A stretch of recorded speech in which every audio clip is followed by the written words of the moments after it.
ఈ వీడియోలో మనం advanced accounting BCom third semester ఎట్లా పాస్ అవ్వచ్చు మనకి అనే థియరీ రాస్తే కూడా పాస్ అవ్వచ్చా లేదా అనేది నేను క్లియర్గా ఎక్స్ప్లెయిన్ చేస్తా. సో మనం ఇక్కడ నేనైతే ఇప్పుడు షార్ట్ క్వశ్చన్స్ ఎక్స్ప్లెయిన్ చేస్తున్నా, అంటే ఈజీ అర్థమైపోయేటట్టు. ఆల్మోస్ట్ ఇంపార్టెంట్ క్వశ్చన్స్ అనమాట ఇవి. 90% ఈ క్వశ్చన్సే రావడానికి ఛాన్సెస్ ఉంటాయి, అంటే ఎప్పుడు రిపీటెడ్గా వచ్చే క్వశ్చన్స్ అనమాట.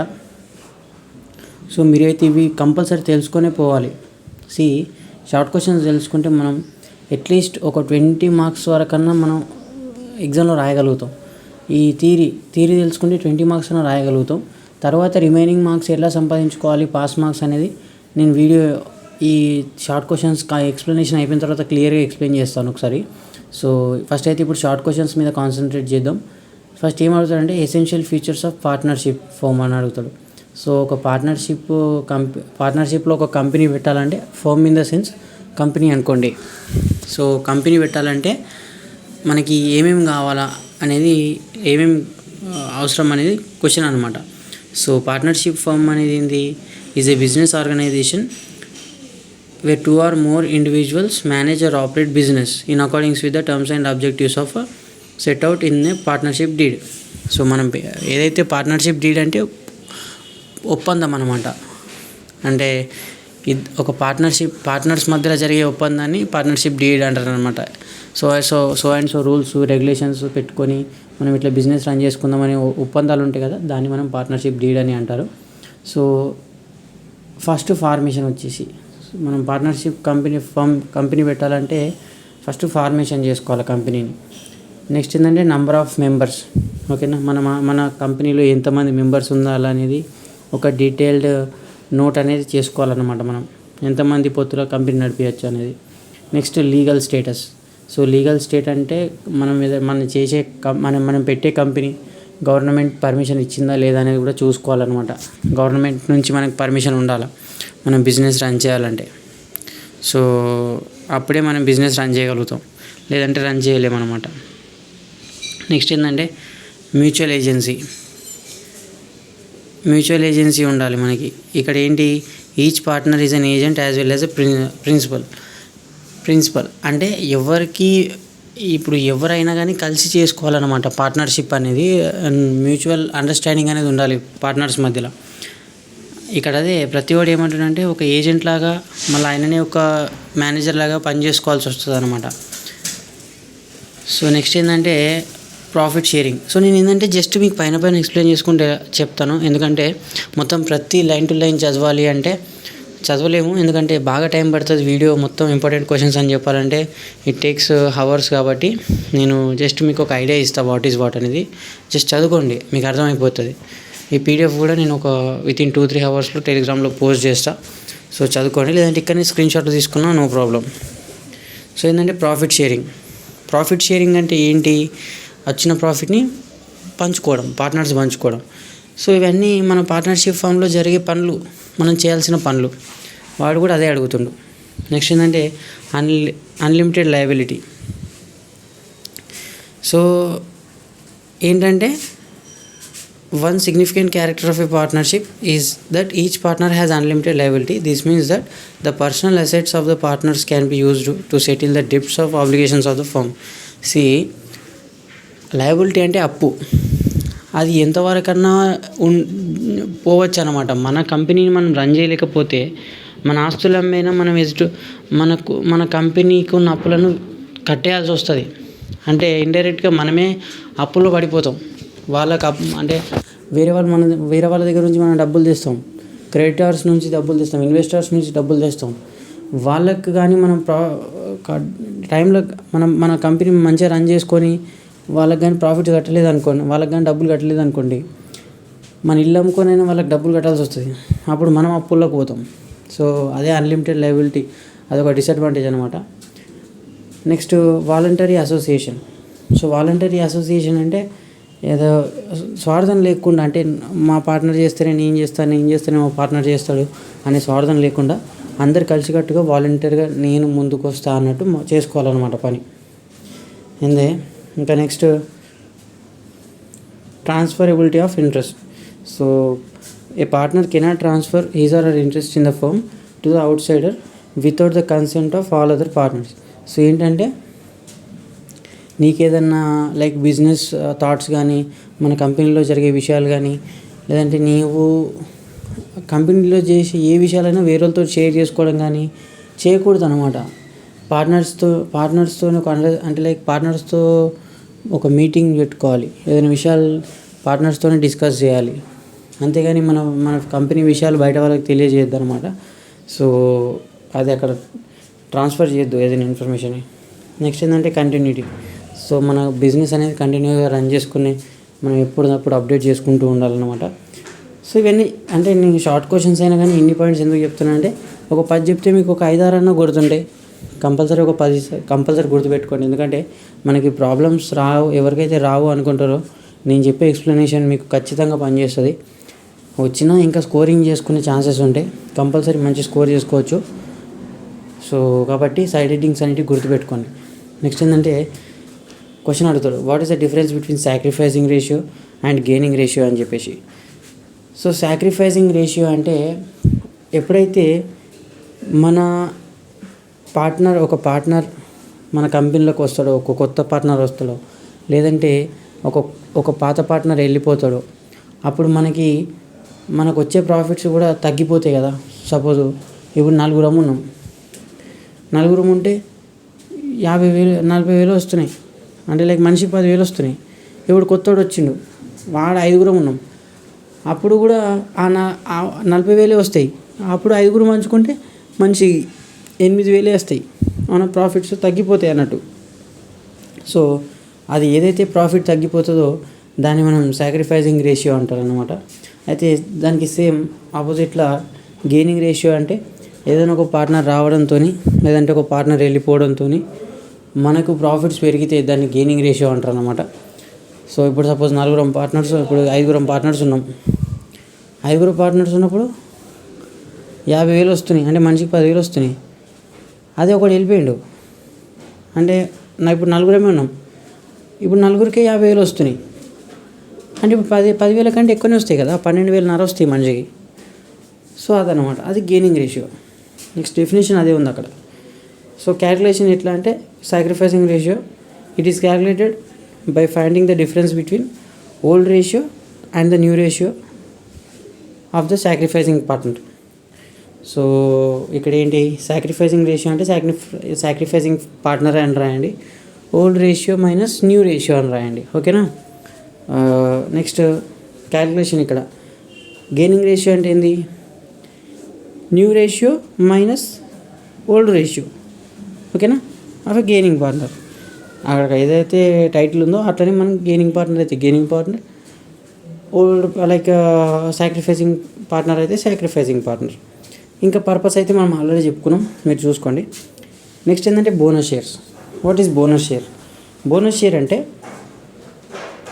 ఏదైతే మనము అనుకున్న దానికంటే ఎక్కువ మనకి సేల్స్ జరుగుతాయో, సపోజ్ మన కంపెనీ మన వర్క్ మంచిగా ఉంది, సొసైటీలో మన కంపెనీకి మంచి పేరు ఉంది అంటే లైక్ ఏమైతుందంటే మన ప్రోడక్ట్స్ ఎక్కువ సేల్ అవుతున్నాయి. లేదంటే ఒక సింపుల్ ఎగ్జాంపుల్ చెప్తా. ఇప్పుడు మన కంపెనీ వేరే వాళ్ళకి సేల్ చేస్తున్నాం. సో అనుకున్న దానికంటే ఎక్కువ రేట్ పెట్టి కొన్నాడు అనుకో సపోజ్ ఆ పర్సన్, అప్పుడు మనకు ఎక్కువ అయితే ఏదైతే అమౌంట్ వస్తుందో అది ఆ ఎంప్లాయీస్ అందరికీ పంచిపెడతారు అనమాట. ఆ కంపెనీలో పనిచేసే ఎంప్లాయీస్ అందరికీ పంచిపెడతారు. సో అప్పుడు వచ్చిన అమౌంట్ని మనం బోనస్ అంటాం అనమాట. ఓకేనా. ఏదైతే అనుకున్న దానికంటే ఎక్కువ అమౌంట్ వస్తుందో ఆ అమౌంట్ని మనం బోనస్ అంటాము. సో ఆ బోనస్ని ఎంప్లాయీస్కి పంచిపెడతారు అనమాట. అంటే ఇది ఎట్లా అంటే ఆల్మోస్ట్ నెక్స్ట్ ఇక బోనస్ అంటే ఒక ఐడియా వచ్చింది అనుకుంటా. ఇప్పుడు బోనస్ షేర్స్ అంటే ఏంటి? బోనస్ షేర్స్ అంటే మన కంపెనీ, ఇప్పుడు నేను ఒక కంపెనీ షేర్స్ ఒక 10 కొన్నా అంటే నెక్స్ట్ ఏమవుతుంది, ఇప్పుడు నాకు 10 కొన్నా, ఇప్పుడు వాళ్ళు ఏం చేశారు కంపెనీ వాళ్ళు, నాకు ఇప్పుడు 15 ఇంకొక 5 ఎక్స్ట్రా ఇచ్చిండు షేర్స్. ఆ ఎక్స్ట్రా షేర్స్ ఎందుకు ఇచ్చిండు? ఫ్రీగా అంటే ఇన్ ద సెన్స్ ఆ కంపెనీకి మంచి ప్రాఫిట్స్లో నడుస్తుంది. నాకు ఆ ప్రాఫిట్స్ అనేవి డైరెక్ట్గా మనీ రూపంలో ఇవ్వకుండా ఆ మనీకి బదులు నాకు మళ్ళీ షేర్స్ ఇచ్చిండు అనమాట. అందులోనే ఆ షేర్స్ మళ్ళీ నాకు ఇచ్చిందని నేను బోనస్ షేర్స్ అంటాం. సో వాటిని మనం బోనస్ షేర్స్ అంటాం అనమాట. అయితే ఈ బోనస్ షేర్స్ ఎందుకు ఇస్తారు, అడ్వాంటేజెస్ ఏంటి అంటే అవి ఇప్పుడు కింద చూద్దాం మనం. సో మనకి బోనస్ షేర్స్ అనే డెఫినేషన్ అయితే క్లియర్గా అర్థమైంది అనుకుంటున్నాం. ఏంటి bonus share also known as a bonus issue or scrip dividends are additional shares that a company issue to it's existing partners without receiving any payments in return. So మనం ఏం డబ్బులు కట్టకుండానే మనకి షేర్స్ ఫ్రీగా ఇవ్వడాన్ని మనం బోనస్ షేర్స్ అంటారన్నమాట. సో ఆల్మోస్ట్ అదే ఉంది. Explanation కూడా మీకు డీటెయిల్గా రాయాల్సి వస్తుందని చెప్పి నేను డీటెయిల్ ఎక్స్ప్లెనేషన్ ఇచ్చిన. సో ఇంకా మనం ఇప్పుడు అసలు ఎందుకు ఇవ్వాలి, బోనస్ షేర్స్ అనేవి ఎందుకు ఇస్తారు, ఎవరెవరికి అడ్వాంటేజ్ అని తెలుసుకుంటే క్యాపిటలైజేషన్ ఆఫ్ ప్రాఫిట్స్ అనమాట. అంటే మన ప్రాఫిట్స్, ఇప్పుడు కంపెనీకి వచ్చిన ప్రాఫిట్స్ ఏం చేస్తారు, ఇండైరెక్ట్గా మళ్ళీ కంపెనీలోనే ఇన్వెస్ట్ చేస్తారనమాట. అంటే ఆ ప్రాఫిట్స్ అనేటివి షేర్ హోల్డర్స్కి పంచిపెట్టకుండా వాళ్ళకి మళ్ళీ కొన్ని బోనస్ షేర్స్ ఇచ్చేసి వాళ్ళ దగ్గర ఆ డబ్బును అట్లనే ఉంచుకొని మళ్ళీ కంపెనీలో ఇన్వెస్ట్ చేసుకుంటారు. మళ్ళీ కంపెనీ గ్రోత్కు హెల్ప్ అవుతాయి అన్నమాట. సో అట్లా మనకి బోనస్ షేర్స్ అనేవి ఇండైరెక్ట్గా అట్లా హెల్ప్ అవుతాయి. నెక్స్ట్ ఏంటంటే improving quality. Improving liquidity. Improving liquidity in the sense మన కంపెనీలో నుంచి క్యాష్ పోతలేదు అనుకో, మన దగ్గర ప్రాఫిట్స్ అట్లనే ఉన్నాయి, మన దగ్గర డబ్బు బాగానే అట్లనే ఉంది అనుకోండి, మనం లిక్విడిటీ ఎక్కువ ఇప్పుడు ఏంటంటే ఇంప్రూవింగ్ లిక్విడిటీ అంటే ఏంటంటే మనము షేర్స్ ఎక్కువ సొసైటీలో ఇచ్చేసేసరికి ఇప్పుడు షేర్స్ అనేటివి మనది ఎక్కువ అయిపోతాయి మార్కెట్లో, మన కంపెనీ షేర్స్ అనేటివి మార్కెట్లో బాగా ఉండిపోతాయి అన్నట్టు. అయితే దాని మీద బయింగ్ అండ్ సెల్లింగ్ అనేటివి ఎక్కువ జరుగుతాయి. సో అట్లా మనకి లిక్విడిటీ ఎక్కువ అవుతుంది అనమాట మన షేర్స్కి. అది ఇంప్రూవింగ్ లిక్విడిటీ అనమాట. Next enhancing share holders value. Enhancing share holders value అంటే అంతే కదా, ఇప్పుడు మనము ఇంతకుముందు ఉన్న షేర్స్ కంటే ఇప్పుడు ఎక్కువ షేర్స్ ఇచ్చి మళ్ళీ మనము ఒక షేర్ హోల్డర్స్కి వాల్యూ పెంచుతున్నాం కదా, అంటే ఆయనకు ప్రాఫిట్స్ కలిగిస్తున్నాం కదా. సో మనం ఇండైరెక్ట్గా ఆ బోనస్ షేర్స్ ఇస్తే కూడా మళ్ళీ ఆ బోనస్ షేర్స్ నుంచి మళ్ళీ ప్రాఫిట్స్ వస్తాయి కాబట్టి షేర్ హోల్డర్స్కి మనం ప్రాఫిట్స్ ఇస్తున్నట్టే. Attracting investors.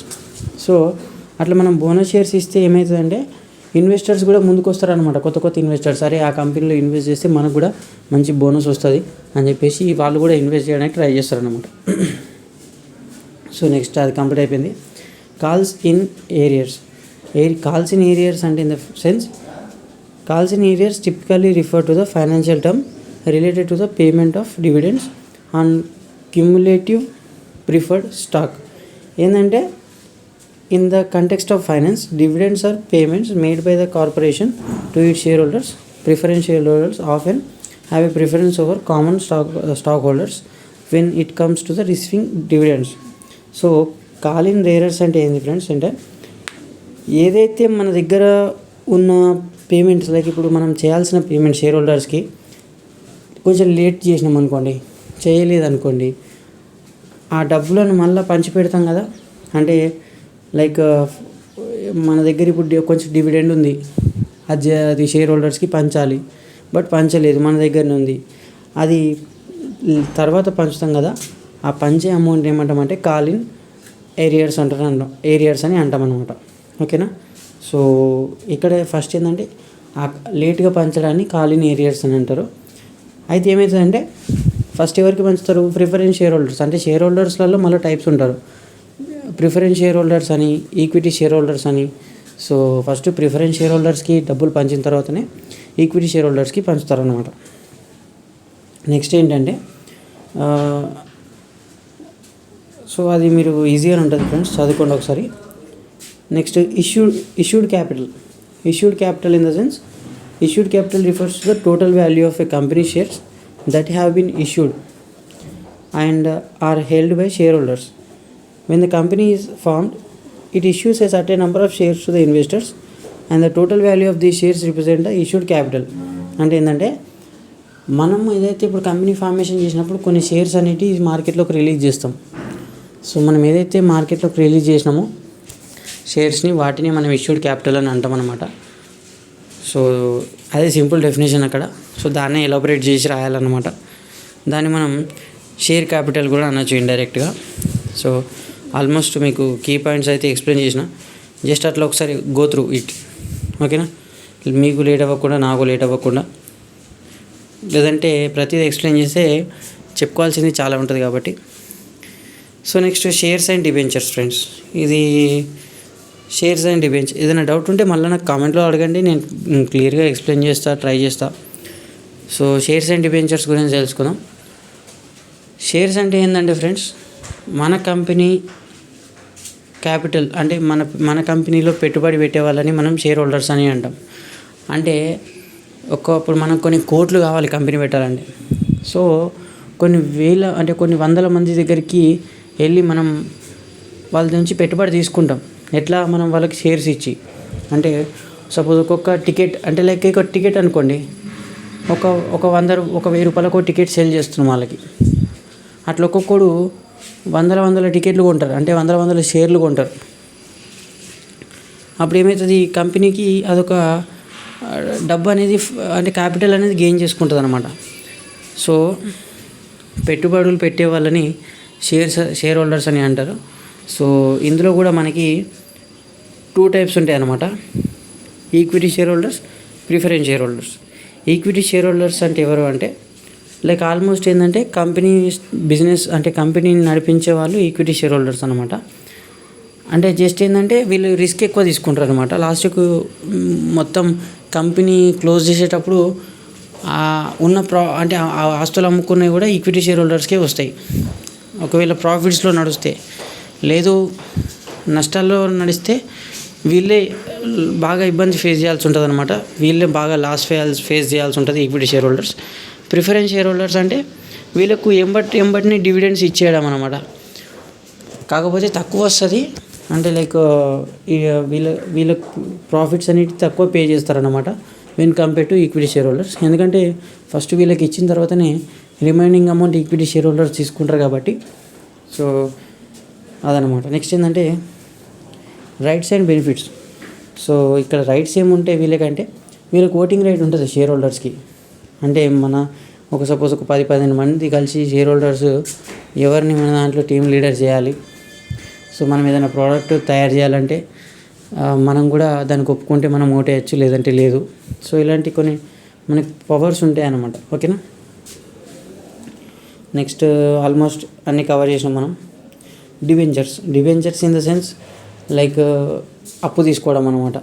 అంటే వానికి ఏం సంబంధం ఉండదు, ఇక జస్ట్ నువ్వు అప్పు తీసుకున్నావు లేదా ఆ అప్పు పైసలు మిత్తి కట్టినావా లేదా అన్నట్టే ఉంటుంది. కంపెనీతోటి ఏం సంబంధం ఉండదన్నమాట. జస్ట్ ఇప్పుడు మనం బయట ఇంట్రెస్ట్ తెచ్చుకుంటాం కదా అట్లా అన్నట్టు. కానీ షేర్ హోల్డర్స్ అట్లా కాదు. లాస్ వస్తే కూడా వాళ్ళు భరిస్తారు. కానీ వీళ్ళు డిబెంచర్స్ లాస్ వస్తే భరించరు, ప్రాఫిట్స్ వస్తే వాళ్ళు తీసుకుంటారు. వీళ్ళకి ప్రాఫిట్స్ వచ్చినా వీళ్ళకి అవసరం లేదు, వాళ్ళకి ఎంత ఏమో అంత ఇస్తే చాలు. సో అది డిబెంచర్ హోల్డర్స్ అనమాట. సో ఏంటంటే డిబెంచర్స్ ఆర్ ద డెబ్ట్ instruments issued by the companies to raise funds. అంతే. ఇంకా మనం ఇప్పుడు బాండ్ అంటాం కదా, బాండ్లు అని అలాంటి. నెక్స్ట్ ఏంటంటే క్యారెక్టరిస్టిక్స్ ఏంటంటే, so debenture holders are creditors of the company and do not have ownership like share holders. So share holders లాగా వీళ్ళకి ఓనర్షిప్ అనేది ఉండదు అనమాట. జస్ట్ దే ఆర్ క్రెడిటర్స్, అంటే అప్పు మాత్రమే ఇచ్చిర్రు వాళ్ళు. సో వాళ్ళ అప్పు వాళ్ళకి రిటర్న్ తిరిగి ఇస్తే అయిపోతుంది అన్నట్టు. సో ఇంకా ఆల్మోస్ట్ మనం ఏంటంటే వీళ్ళకు పీరియాడికల్ ఇంట్రెస్ట్ పే చేస్తాం. దిస్ టైప్స్ కూడా secured debentures and unsecured debentures అనమాట. So secured debentures in the sense high security provide చేయడం, ఏదైనా కొలెక్టరాలు పెట్టి డబ్బు తీసుకురావడం డిబెంచర్స్ హోల్డర్స్ నుంచి అనేది సెక్యూరిటీ డిబెంచర్స్ అనమాట. అంటే ఇన్ ద సెన్స్ మనం డబ్బు అంటే లైక్ ఇప్పుడు మనకు డిబెంచర్ హోల్డర్స్ ఏం చేస్తారు, డబ్బు ఇస్తారు, వాళ్ళు కొలెక్టరాలు అడుగుతారు, వాళ్ళ దగ్గర మనం కొలెక్టరాలు పెడితే అది సెక్యూరిటీ డిబెంచర్స్ అయితే. లేదంటే కొలెక్టరల్ లేకుండా డైరెక్ట్గా ఇచ్చారు అనుకోండి, అన్సెక్యూర్డ్ డిబెంచర్స్ అయితే అనమాట. సో నెక్స్ట్ వచ్చేసి ఏంటంటే అండర్ రైటింగ్ అనేది ఏంటి అంటే it is a process by financial institutions used by financial institutions such as insurance companies or mortgage lenders to assess and evaluate the risk associated with the potential clients or investment. Under writing అంటే just evaluate చేయడం friends. అంటే ఏంది, risk తగ్గించడం కోసం evaluate చేసుకోవడం. Suppose మనకన్నా loan ఇచ్చినాం అనుకో, మనం ఏం తెలియకుండా లోన్ ఇస్తే రిస్క్లో పడతాం. అదంతా అటే పైసలు తీసుకొని అటే ఏంటంటే మనం లోన్ ఎట్లా ఇస్తాం? సపోజ్ బ్యాంక్ ఉందనుకో, వాళ్ళ ప్రాపర్టీ చూస్తుంది, వాళ్ళ బ్యాక్గ్రౌండ్ చూస్తుంది, వాళ్ళకి ఏదైనా ఎంప్లాయ్మెంట్ ఉందా లేదా చూస్తుంది. అండ్ ఇన్సూరెన్స్ కంపెనీ కూడా ఇన్సూరెన్స్ ఇచ్చిననుకో, వాడు డైరెక్ట్ ఇస్తాడా? ఇయ్యడు కదా. వాడు నీ హెల్త్ స్టేటస్ చెక్ చేస్తాడు, నీ ఏజ్ చెక్ చేస్తాడు, లైక్ ఇంకా ఏమైనా ప్రాబ్లమ్స్, మెంటల్ స్టేటస్ అవన్నీ చూసుకొని ఎంతవరకు నీకు ఇన్సూరెన్స్ ఇవ్వగలుగుతాం అనేది డిసైడ్ చేస్తారనమాట. సో అది ఇన్సూరెన్స్ అండర్ రైటింగ్ అనమాట. నెక్స్ట్ మోర్టగేజ్ అండర్ రైటింగ్ ఏంటి అంటే ఇన్ రియల్ ఎస్టేట్. ఓకేనా. Mortgage under writing is the process of evaluating borrowers credit worthiness. ఇప్పుడు రియల్ ఎస్టేట్లో ఏంటంటే, రియల్ ఎస్టేట్లో ఒక పర్సన్ని నమ్మి అతని బ్యాక్గ్రౌండ్ చూసి అతనికి డబ్బు ఇవ్వడాన్ని, లేదంటే లైక్ అతను డబ్బు ఇవ్వడాన్ని, అతనితో బిజినెస్ చేయించడాన్ని మనం ఏంటంటే మార్టగేజ్ అండర్ రైటింగ్ అనమాట. అంటే ఇది రియల్ ఎస్టేట్లో వాడతారనమాట ఈ పదం. నెక్స్ట్ ఏంటంటే securities under writing. Securities under writing ఏంటి? స్టాక్స్, బాండ్స్ ఇవి ఉంటాయి కదా. సో వీటిని వాటి వల్ల రిస్క్ ఎంత ఉంది, అండ్ మార్కెట్లో అవి ఎంత లిక్విడిటీ ఉంది, ఎంత సేల్ అవుతున్నాయి, ఎంత సేల్ అవుతలేవు అని క్యాలిక్యులేట్ చేసుకొని, లైక్ ఏంటంటే they may also under writers assess the risk and marketability of security before offering them to the public. So public జనాలకి ఇవ్వకముందు ఏం చేస్తారంటే ఈ స్టాక్స్ కానీ, సెక్యూరిటీస్, బాండ్స్ కానీ ఇవన్నీ ఫస్ట్ అసెస్ చేస్తారనమాట. దాన్ని మనం ఏమంటారు? సెక్యూరిటీస్ అండర్ రైటింగ్ అని అంటారు. ఏం లేదు ఫ్రెండ్స్, అసెస్ చేయడం అంతే. అసెస్ చేయడం అంటే టెస్ట్ చేయడం. లోన్ అండర్ రైటింగ్ అంటే ఇంకా మనం ఇప్పుడు చెప్పుకున్నాం కదా, బ్యాంక్ లోన్ ఇచ్చే ముందు వాడు పర్సన్ మొత్తం టెస్ట్ చేస్తాడని చెప్పి, సో దాన్ని లోన్ అండర్ రైటింగ్ అంటారు. నెక్స్ట్ ఏ ఫార్ఫిటెడ్ షేర్ అంటే ఏంటి? సో ఇది కూడా మనకు షార్ట్ క్వశ్చన్స్లో రావచ్చు. A forfeited share is typically refer to the share that have been forfeited by the shareholder due to non-compliance with the certain conditions. అంటే ఏంటంటే ఫార్ఫిటెడ్ అంటే ఒక పర్సన్ సపోజ్ షేర్స్ తీసుకున్నాం, మన కంపెనీ షేర్స్, బట్ అతను అమౌంట్ పే చేయలేకపోతున్నాం మనకి return. అప్పుడు ఏం చేస్తాం? ఆ అమౌంట్ మళ్ళీ ఆ షేర్స్ అనేవి అతని దగ్గర నుంచి రిటర్న్ తీసుకొని వేరే వాళ్ళకి సేల్ చేస్తాం కదా. మనకు కావాల్సిన అమౌంట్ ఎవరు తీసుకుంటే ఏంది? సో అట్లా సేల్ అంటే మళ్ళీ ఆ అమౌంట్ అంటే లైక్ అలాంటి షేర్స్ ఏవైతే ఉంటాయో, అంటే ఒకడు కొన్న షేర్స్ మళ్ళీ వేరేవాడికి వాని దగ్గర నుంచి తీసుకుపోయి వేరేవాడికి సెల్ చేయడాన్ని, అలాంటి టైప్ ఆఫ్ షేర్స్ని మనం ఏమంటామంటే ఫార్ఫిటెడ్ షేర్స్ అని అంటాం అనమాట. సో బేసిక్గా ఎందుకు జరుగుతుంది అంటే ఇది అంటే లైక్ షేర్స్ అడ్వాన్స్గా తీసుకున్నాడు అంటే అమౌంట్ పే చేయలేకపోవడం వల్లనో, లేదంటే సమ్ అదర్ రీజన్స్ వల్ల. Next board resolution. లైక్ ఇప్పుడు ఇదంతా ఫార్ఫిటెడ్ షేర్స్ అనేవి అంత ఈజీగా చేస్తారా అంటే దానికి ఒక ప్రాసెస్ ఉంటుంది. బోర్డ్ రిజల్యూషన్ అంటే లైక్ ఇప్పుడు బోర్డ్ ఆఫ్ డైరెక్టర్స్ అని ఆఫ్ ద కంపెనీ, అంటే ఆ కంపెనీ షేర్ హోల్డర్స్ అంటే like managers, CEO, so and so top most లెవెల్లో ఎవరైతే ఉంటారో వాళ్ళు ఏం చేస్తారంటే ఫస్ట్ ఒక మీటింగ్ పెట్టుకుంటారు. ఏంది మరి షేర్స్ కథ ఎట్లా అది మాట్లాడుకున్న తర్వాత offer to existing share holders. So వాళ్ళకి అంతా ఒప్పందం అంతా కరెక్ట్ ఉంటే ఇప్పుడు ఎవరైతే షేర్ హోల్డర్స్ ఉన్నారో, అంటే ఈ షేర్స్ ఎవరైనా కొంటారా అని వాళ్ళకు రిక్వెస్ట్ పెట్టడం, అంటే లైక్ మెయిల్స్ పంపడం, వాళ్ళకు ఒక నోటిఫికేషన్ ఇవ్వడం అనమాట, ఇట్లా కొన్ని షేర్స్ మిగిలిపోయినాయి కొంటారా అని. నెక్స్ట్ ఏంటంటే తర్వాత వాల్యుయేట్ చేసుకోవడం షేర్స్ని. సో షేర్ హోల్డర్స్ కూడా నోటీస్ ఇవ్వడం, అంటే ఇన్ ద సెన్స్ ఇట్లా ఇంతకుముందు ఇట్లా మన దగ్గర షేర్స్ ఇట్లా మిగిలిపోయినాయి, ఎగ్జిస్ట్ అయిన షేర్స్ని వేరే పర్సన్ తీసుకుంటూ అతను పర్చేస్ చేయలేకపోతున్నాడు, మీరు పర్చేస్ చేస్తారా అని చెప్పి నోటీస్ ఇవ్వడం. Next allotment. షేర్స్ అనేటివి ఎవరైతే తీసుకుంటారో ఆ ఒక పర్సన్ నుంచి ఇంకో పర్సన్ అతనికి అలాట్మెంట్ చేయడం. Next share certificate. So share certificates అనేటివి అతనికి కొత్త పర్సన్కి ఇచ్చేయడం అనమాట, డిస్ట్రిబ్యూట్ చేయడం. సో ఓవరాల్గా ఇది ఒక ప్రాసెస్ అనమాట. నెక్స్ట్ ఏంటంటే equity shares. So equity shares అంటే ఇంతకుముందు మనం చెప్పుకున్నాం ఆల్రెడీ. ఈక్విటీ షేర్ అంటే ఏంటి, ప్రిఫరెన్స్ షేర్స్ అంటే ఏంటి అని. సో ఈక్విటీ షేర్ అంటే in the sense you are the owner అన్నట్టు, అంటే కంపెనీ కోసం పనిచేసి లాస్ట్కి ప్రాఫిట్స్ అండ్ లాసెస్ ఏదున్నా కానీ నువ్వే భరించేదనమాట. సో ఏంటంటే ఈక్విటీ షేర్ హోల్డర్స్కి మనకి రిస్క్ ఎక్కువ ఉంటుంది అనమాట. సో ఈక్విటీ షేర్ హోల్డర్స్ ఏం చేస్తారు, క్యాపిటల్ రైజ్ చేస్తారు, వీళ్ళే ఇన్వెస్ట్ చేస్తారు కాబట్టి ఈ కంపెనీకి క్యాపిటల్ వీళ్ళు అనమాట. నెక్స్ట్ ఏంటంటే అసలు ఎందుకు ఈక్విటీ షేర్స్ ఇష్యూ చేస్తామంటే క్యాపిటల్ కోసం కదా. సో మనం ఏదైతే క్యాపిటల్ మన కంపెనీకి పెట్టుబడి కావాలనుకుంటామో దానికోసం మనం షేర్స్ అనేవి ఇష్యూ చేస్తామన్నమాట. సో ఇది ఒక పర్మనెంట్ క్యాపిటల్, అంటే కంపెనీ కొలాప్స్ అయ్యేంత వరకు లేదంటే లైఫ్ టైం ఉన్నా కానీ పర్మనెంట్ అనమాట. ఇంకా మళ్ళీ వాళ్ళకి రిటర్న్ ఇచ్చేది ఏమి ఉండదు. సో వాళ్ళకి ఇచ్చేది ఏంటంటే వాళ్ళకి కొన్ని టర్మ్స్ అండ్ కండిషన్స్ ఫ్రేమ్ చేసుకొని లాస్ట్కు లేదంటే మంత్లీ ఇంత పే చేస్తామను, లేదంటే లాస్ట్కి ప్రాఫిట్స్ అనేవి షేర్ చేసుకుందాం కంపెనీ కొలాప్స్ అయినప్పుడు అని చెప్పేసి ఒక అండర్స్టాండింగ్, ఒక అగ్రిమెంట్ అనేది ఉంటుంది అనమాట వాళ్ళకి. Next ownership and control. So వీళ్ళకే ఓనర్షిప్ కూడా ఉంటుంది, వీళ్ళే కంట్రోల్ చేయగలుగుతారు, వీళ్ళే డిసిజన్స్ తీసుకోగలుగుతారు ఈక్విటీ షేర్ హోల్డర్స్. ఎందుకంటే పెట్టుబడులే వీళ్ళే. సో వీళ్ళని కాదని మనం ఏం చేయలేం కదా. సో అదనమాట. నెక్స్ట్ అట్రాక్ట్ ఇన్వెస్టర్స్ అనమాట. సో ఇక్కడ ఏంటంటే మనం ఈక్విటీ షేర్స్ ఇష్యూ చేసినామంటే ఇన్వెస్టర్స్ కూడా అట్రాక్ట్ అవుతారు. మన కంపెనీ పర్ఫార్మెన్స్ మంచిగా ఉంటే కంపల్సరీ వచ్చి మన ఈక్విటీ షేర్స్ అంటే వాళ్ళు పర్చేజ్ చేస్తారనమాట. సో ఇది flexibility in financial structure. So మనకు కూడా ఈక్విటీ షేర్స్ ఇష్యూ చేస్తే ఏమవుతుంది, మనకి డబ్బులు అనేటివి అంటే లైక్ లిక్విడిటీ అనేది ఎప్పుడు ఉంటుంది, ఫ్లెక్సిబిలిటీ కూడా ఉంటుంది. మనకు చేతిలో ఎప్పుడు డబ్బులు ఆడుతూ ఉంటాయి. బిజినెస్ కావాల్సింది డబ్బులు కాబట్టి సో ఈక్విటీ షేర్స్ అనేటివి ఇవ్వాలి. నెక్స్ట్ ఏంటంటే రిస్క్ కూడా షేర్ చేసుకున్నట్టు అవుతుంది ఈక్విటీ షేర్స్ ఉంటే. ఎట్లా అంటే సపోజ్ ఇప్పుడు మీరున్నారు, నేనున్నా, ఒక్కరినే కోట్లు పెట్టుకొని లాస్ అవ్వలేం కదా. ఒక నలుగురు ఉన్నామంటే మనిషికి కొన్ని లక్షలు పెట్టుకొని లక్షలు లాస్ అయితే మనకు పెద్ద ఫరక్ పడదు. సో కొన్ని కోట్లు ఒక్కడే లాస్ అయినా అనుకో పెద్ద ప్రాబ్లమే కదా. So enhance credit worthiness. ఏంటంటే క్రెడిట్ వర్తినెస్ అంటే మనకున్న కంపెనీకి ఉన్న వాల్యూని కూడా పెంచుతుంది అనమాట ఈక్విటీ షేర్స్ అనేది. నెక్స్ట్ ఏంటంటే market value enhancement. Market value enhancement అంటే ఏంటంటే మార్కెట్లో కూడా మన ఈక్విటీ షేర్ హోల్డర్స్ మన ఈక్విటీ షేర్స్కి వాల్యూ అనేది కూడా పెరుగుతుంది. సో ఆల్మోస్ట్ అన్ని పాయింట్స్ అవే, మీరు జస్ట్ గో త్రూ ఇట్ అనమాట, సరిపోతుంది. సరే, గుడ్ విల్ అంటే ఏంటి?